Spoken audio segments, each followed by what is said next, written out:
What is going on, YouTube? What is going on, Kansas City? And what is going on, everybody? And welcome to the Beat of KC.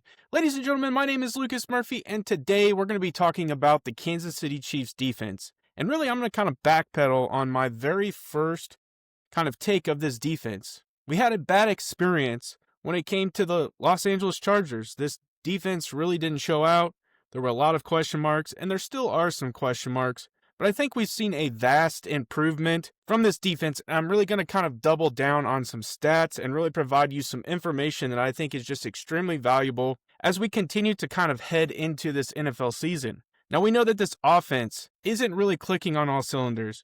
It doesn't matter who you talk to. It doesn't matter what platform you really look to get your NFL coverage. They're going to tell you that this Kansas City Chiefs offense is struggling. And that is true to some point, for sure. We finally got a win against the New York Giants, but I really think what is allowing this team to kind of stay in the games, to really kind of be successful, is this defense, and we're going to talk about that. So we're talking about a Kansas City Chiefs defense that is only allowing 18.7 points per game. They've given up 56 total points in 3 games so far. So what does that truly mean? The defense, again, has only committed 19 penalties. That ranks them 21st in the NFL for 179 yards. That ranks them 13th in the NFL. And they're allowing roughly a 35% conversion rate on third down. Now, I really think that that's something to kind of pay attention to because third down, we often get them into deep plays. How are they converting? So they're converting 35% of that. I think that's pretty solid, honestly.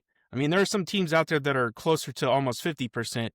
So the Kansas City Chiefs are kind of being effective when they get opposing teams into third down conversions. Now, one of the things to really look at is the opposing offense's scoring percentage, which is 40.7%, ranking them 12th in the NFL, literally probably roughly smack dab in the middle. And another area to focus is the turnover percentage, which is opposing offenses turning over the ball on an offensive drive. The Chiefs only have a 7.4% turnover percentage, ranking them 22nd in the NFL. Now, there's a lot that plays into that. There's a lot of factors that play into that. The opponents have been in the red zone on the Chiefs 9 times and converted 5 into touchdowns, which is an astonishing 57% conversion rate. Ladies and gentlemen, they are really close to 60%. So when teams are getting into the red zone, they're pretty much converting. Now, in years past, the Kansas City Chiefs have that bend but don't break mentality. We'll see opposing offenses drive down the field, and then they'll get to a certain point on the field, and this defense really just locks down and often would turn points into field goals. Now, it sounds like that the Chiefs are obviously giving up a 57% conversion rate, which isn't that great. Now, 297 yards per game for a total of 891 yards in 3 games. And they've only given up 4 rushing yards per rush so far this year, which really isn't terrible. I mean, you got to think about who we faced. In the second game, we faced Saquon Barkley, which, as we all know, Saquon Barkley is an absolute beast running the football. In the third game, we really faced Cam Scatterbo, who really kind of showed out for a rookie. But to only be giving up 4 rushing yards average per play is pretty significant. Now, this pass rush, and this is really what I wanted to focus on, and this is what I really want to highlight for people. And really, this is where I'm going to provide you a lot of content.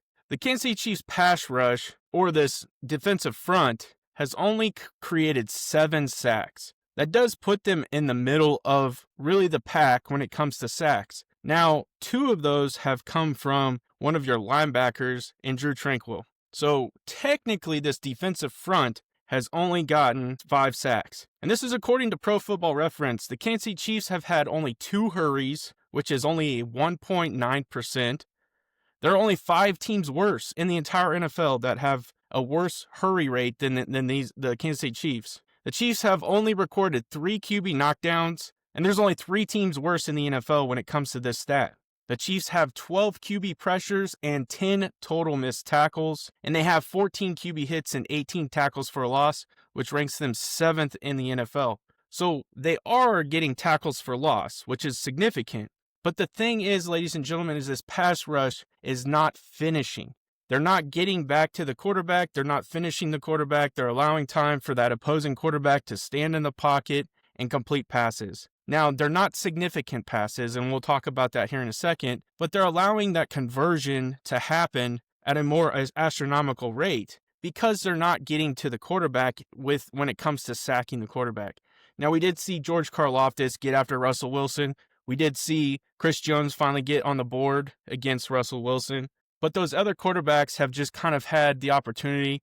And obviously, we faced Justin Herbert. We faced Jalen Hurts. But those quarterbacks have really had an opportunity to continue things. And you're putting pressure on that secondary. Now, our secondary has stepped up in a huge way. This secondary has been phenomenal. And I really think that in the beginning, that was really the big question marks. But when you really look at it from a defensive standpoint, and I've talked about this in multiple videos, whether it's my personal channel or I've gone on to other people's channels and talked about this. When it comes to a pass rush, you have to be able to get to the quarterback quickly. You have to really kind of get after it. And what you're doing is you're allowing your secondary to cover those talented NFL wide receivers. If you're not getting to the quarterback and you're giving that quarterback all the time in the world, no professional cornerback or safety is going to be able to cover an all-world wide receiver in 7 seconds. That's just impossible. That wide receiver, that tight end, whatever it may be, is going to route up that person that's covering them. And so that's why it's so significant for this pass rush to really get after the quarterback. And I think that's important. And we'll talk a little bit more about the blitzing and things like that. Now, the Kansas City Chiefs have forced 2 interceptions. Both were from Russell Wilson. Watson and Roland Wallace were able to pick off, like I said, Russell Wilson against the Giants. We've talked about that in the video. Russell Wilson really, ladies and gentlemen, it just did not look like he was out there to play football. He had a lot of mental mistakes. Those 2 interceptions were very, very costly, but he just seemed very robotic. And so I think a lot of people are obviously asking for Jackson Dart, which we will probably see here in the near future for the New York Giants. Now, really kind of want to talk about our linebackers, specifically Nick Bolton. He leads the team in tackles with 28. He really is the core, and the reason why I want to highlight him is because we paid him a significant amount of money. Now, a lot of people questioned, was it worth paying Nick Bolton all that money? And again, we'll have to see. This is just 3 games into the season. This is really kind of 3 games into his new contract. So we'll have to see how that plays out. But right now, he's leading the team in tackles. He really is the Patrick Mahomes of your defense because he's so versatile, so dynamic when it comes to understanding offenses, where to place guys, how to communicate. We've heard, multiple people talk very highly of Nick Bolton's IQ when it comes to football. And so I think it's very important to kind of understand that. Now, the secondary really limits big plays, and that's something we talked about. They have not allowed over 5 passes for 20 yards or plus. And so what we're seeing is these quick dump-offs, these crossing routes, those types of things that are turning into much larger plays, but they're not quite getting over the 20 yards. We've only given up 5 passing plays that have resulted in 20 yards or more. Now, this enables aggressive blitzes. And that's something to really consider, too, because the Kansas City Chiefs have blitzed 29 times, ranking them tied for 3rd in the NFL, and they're blitzing at a 27.9% rate, which also ranks them 3rd overall. Now, why I'm highlighting that is because we're having to blitz to account for our defensive ends not being able to finish the job. And so you're having to have Spags, which he's very good at, and we know that that's what Spags does, but he's having to really draw up different blitz schemes to get these opposing quarterbacks off kilter.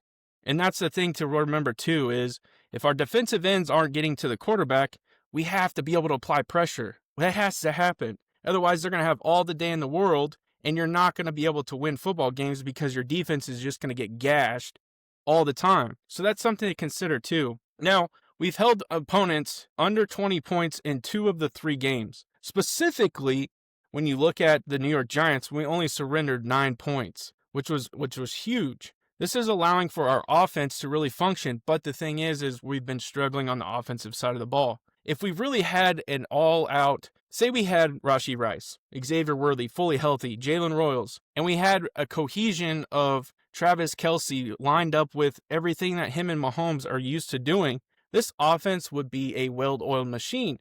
It's just not happening right now. But this defense is allowing this offense to kind of stick around and compete in the football games. And so I think that's something to remember too, is this defense has really stepped up in such a massive way that you're really creating opportunities for the offense.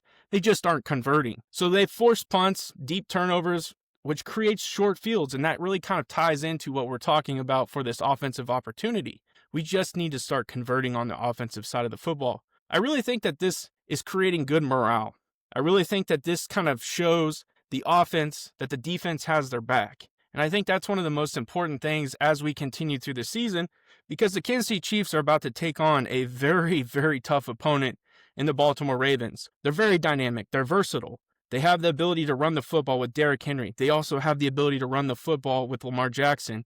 But the thing is Lamar can also throw the football. He has the ability to really kind of throw to guys like Zay Flowers, Rashad Bateman.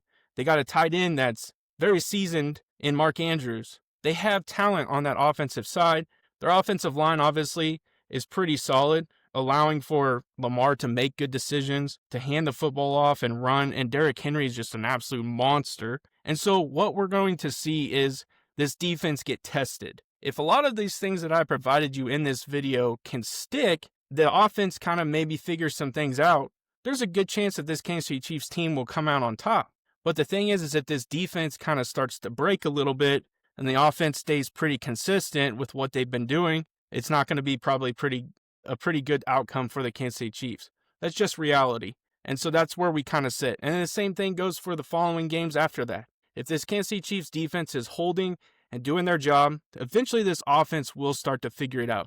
You can't tell me that Patrick Mahomes and Andy Reid and those guys aren't going to continue to go to work and they're not going to do their job. That's crazy to me. So they will do their job. They will get it figured out. And eventually we will be getting guys back like Rashee Rice. We will be getting guys back like Xavier Worthy and Jalen Royals. They will be implemented into this offense. Now, the running game is a whole different question. That could be a whole nother video.